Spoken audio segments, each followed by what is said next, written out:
Enkwentro sa pagitan naman ng 403rd Brigade at ng mga miyembro ng CPP-NPA sa Lapas, Agusan del Sur, nag-iwan ng isang patay.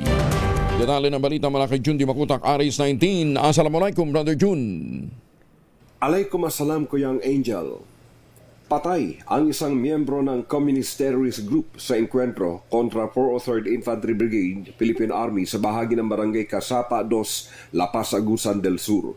Nakilala ang rebeldeng napatay na isang Alvin Manlapas alias Ivan, habang na-recover ang gamit nitong high-powered firearms at mga bala.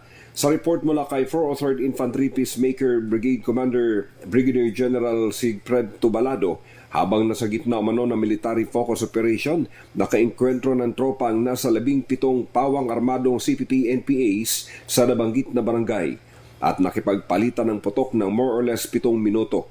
Bilang pagbibigay daan naman sa humanitarian consideration at pagbibigay respeto sa dignidad bilang tao, inasikaso ng tropa ang pagproseso ng mga kinakailangang dokumento para may transport ang bangkay ng nasabing komunista at nakipag-ugnayan na rin ng 403rd officials sa mga kaanak nito sa tulong ng LGU upang mabigyang disenteng libing.